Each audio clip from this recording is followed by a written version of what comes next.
دنیا کے اندر دوسری اممیں موجود رہی، انبیاء سابقین تشریف لائے اور ان کی امتیں زمین پر جلوگر ہوئی۔ اللہ نے ان کو عزت دی، اللہ نے ان کو وقار دیا، اللہ نے اس کو رزق میں فراوانی دی، اللہ نے ان کو عروج و ارتقاء دیا، اللہ نے ان کو فضیلتیں عطا فرمائی، میرے اللہ نے ان کو بہت کچھ عطا کیا۔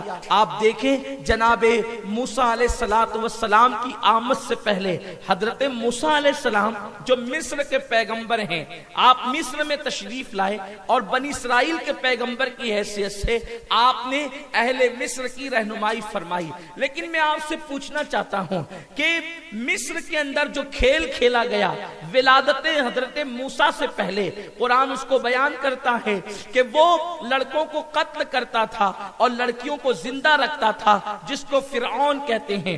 فرعون لڑکیوں کو موجود رکھتا تھا اور لڑکوں کو قتل کرتا تھا۔ اس کا منصوبہ یہ تھا تاکہ وہ عورتوں کو غلام بنائے، عورتوں کو کنیزیں بنائے، عورتوں کو جو ہے وہ کنیزی کی زندگی گزارنے پہ مجبور کرے۔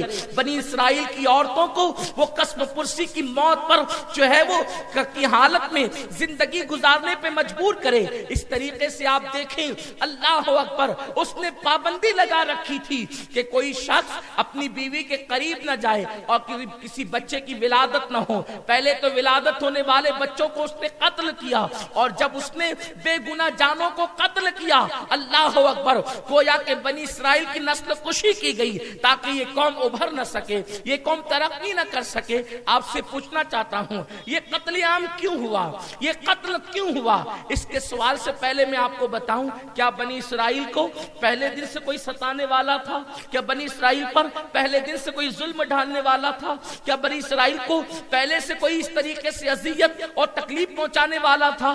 آپ اگر دیکھیں گے تو قرآن اٹھا کر کے پڑھیں، بنی اسرائیل کا منتقل ہونا مصر یہ سب سے پہلے حضرت یوسف علیہ السلام کے دور میں ہوا۔ جناب یوسف علیہ السلام جو ہے وہ مصر پہنچے ہیں، جس حالت میں بھی آپ حضرت یوسف علیہ السلام کی زندگی مجھ سے سن چکے ہیں، اس کی سی ڈی موجود ہے، آپ اس کی طرف رجوع کر سکتے ہیں۔ میرے پیارے آقا علیہ السلام کے پیارے دیوانوں، حضرت یوسف علیہ السلام مصر تشریف لے گئے، اللہ نے ان کو مصر کی بادشاہت عطا فرمائی۔ پہلے آدمی حضرت یوسف علیہ السلام جو مصر گئے ہیں بنی اسرائیل میں سے، اور جب آپ مصر پہنچے تو مصر میں اللہ نے آپ کو بادشاہت عطا کی، تخت و تاج عطا کیا، اور یوسف علیہ السلام کے بعد آپ کے بھائی بھی جو ہے وہ مصر پہنچے، حضرت یعقوب علیہ السلام جن کا لقب ہے اسرائیل، اور انہی کی اولاد کو بنی اسرائیل کہتے ہیں۔ میرے آقا علیہ السلام کے دیوانوں، تو اس طریقے سے بنی اسرائیل مصر پہنچے۔ بنی اسرائیل مصر پہنچے تو کر و فر کیا تھا، شان و شوکت کیا تھی؟ حضرت یوسف مصر کے بادشاہ ہیں، بنی اسرائیلیوں کو دولت ملی، مال ملا، مکان ملا، عزت ملی، وقار ملا، اور جب اللہ اکبر اللہ نے ان کو فراوانی عطا کی، اللہ نے ان کو طاقت و قوت عطا کی، تو وہ جناب یوسف علیہ السلام، جناب یعقوب علیہ السلام، جناب اسحاق علیہ السلام، جناب ابراہیم علیہ السلام، ان کے نقش قدم سے وہ لوگ ہٹ گئے۔ کب ہٹے؟ جب ان کو دولت ہاتھ آ گئی،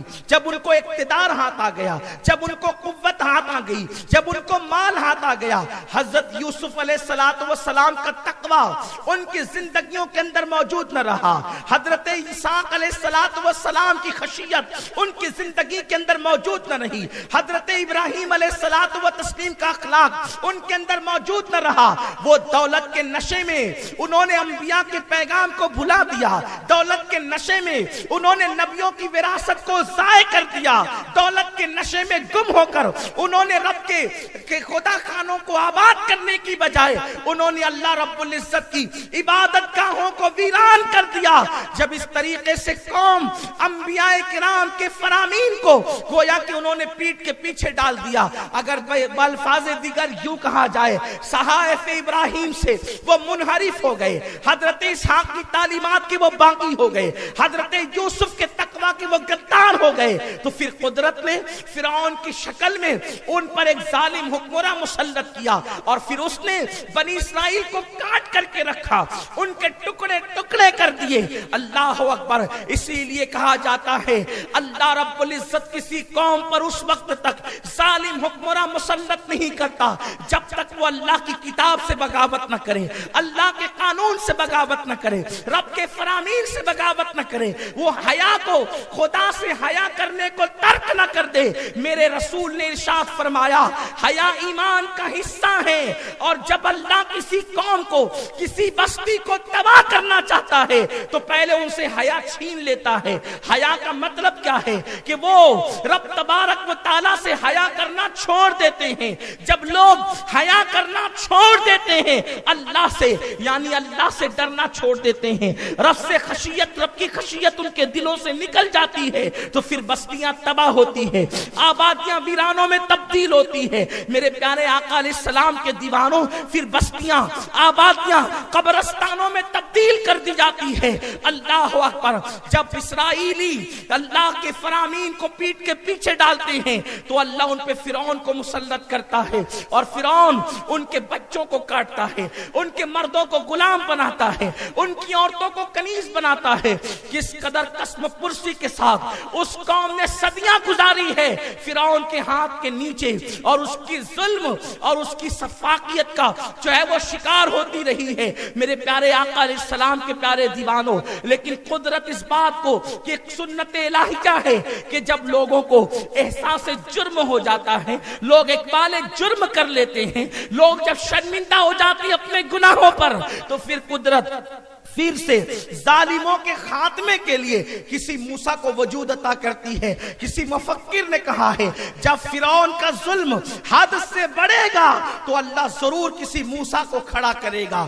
جس وقت نمرود کا ظلم حد سے بڑھے گا تو قدرت پھر کسی ابراہیم کو کھڑا کرے گی. یعنی اب ابراہیم تو نہیں آئیں گے لیکن کردار ابراہیم لے کر کوئی آئے گا. موسیٰ تو تشریف نہ لائیں گے لیکن کردار موسیٰ لے کر کے کوئی آئے گا. اللہ اکبر.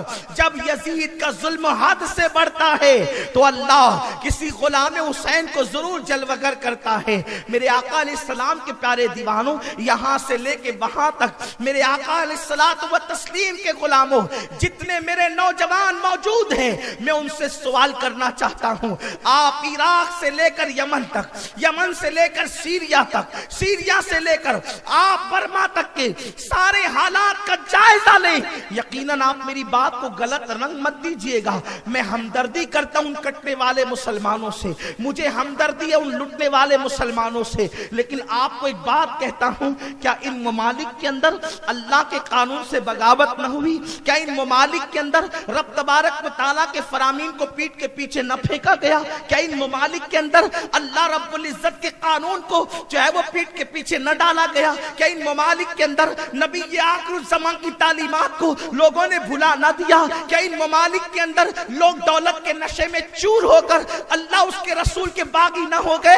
یاد رکھیں, آپ ممالک کی اسٹڈی کریں اور اس کے بعد پھر بات کریں. میرے آقا صلی اللہ علیہ وسلم کے دیوانوں, عراق ہو یا شام ہو, یمن ہو یا برما ہو, ہر خوش عقیدہ مسلمان کے ساتھ ہماری قلبی ہمدردیاں موجود ہے. لیکن آپ سے پوچھنا چاہتا ہوں, کیا ان ممالک کے اندر یہ رنگریلیاں نہ ہوئی؟ اللہ اکبر. آپ عراق کے حالات اٹھا کر کے دیکھیں, عراق کے حالات اٹھا کر کے دیکھیں, جہاں کی زکات کئی ممالک کے اندر تقسیم ہوتی تھی, آج وہ ملک کا بچہ بھیک مانگنے پہ مجبور ہو گیا ہے. اس ملک کی عورتیں برقع پہن کے بھیک مانگنے پہ مجبور ہو گئی ہے.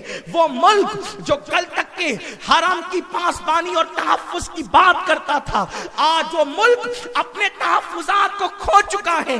اسی طریقے سے آپ دیکھیں سیریا, میں 2005 میں غالباً سیریا کا میں نے دورہ کیا ہے, اس ملک میں پہنچا ہوں اور میں نے وہاں پر دیکھا ہے. میرے آقا صلی اللہ علیہ وسلم کے دیوانوں, سیریا کا لٹا ہوا وجود یقیناً ہمارے دلوں کو بہت ترساتا ہے. ہم رات دن اس کے لیے اللہ گواہ ہے دعا کرتے رہیں گے. لیکن 2005 میں میں سیریا میں دمشق کی جامع مسجد کے اندر نماز جمعہ پڑھنے کے لیے پہنچا. میں نے وہاں کے امام کو بہت بڑا عاشق رسول پایا. اللہ اکبر. اس کے وجود سے, اس کے چہرے سے, اس کے خطاب سے, اللہ اکبر, لفظ سے عشق رسول کے چھلکتے جام محسوس ہوتے ہوتے تھے، لیکن اللہ اکبر، میں نے چھوٹے سے ذہن نے محسوس کر لیا تھا کہ سیریا بہت جلدی تباہ ہوگا۔ واللہ یہ میں کوئی اپنی طرف سے یعنی ہوا میں گرا نہیں لگا رہا ہوں، یا اس طریقے سے آپ کے مجمع میں یوں ہی بات نہیں کر رہا ہوں، میں نے محسوس کیا تھا کہ یہ زمین بہت جلدی تباہ ہوگی۔ 2005 میں مجھے اس کا احساس ہو گیا تھا۔ اس کی وجہ یہ تھی کہ جب نماز جمعہ کے لیے میں مسجد میں پہنچا، پہلے ہی پہنچ گیا تھا، وہاں کا انداز مجھے بہت اچھا لگا، میرے دل کے تار کو بلکہ عشق کے تار کو گویا کہ ایسا لگا کسی نے چھیڑ دیا ہو۔ اذان سے پہلے وہاں پہنچے، سلطان صلاح الدین ایوبی نور الدین زنگی کے مزار پہ حاضری دی، اور پھر ارادہ یہ تھا حضرت یحییٰ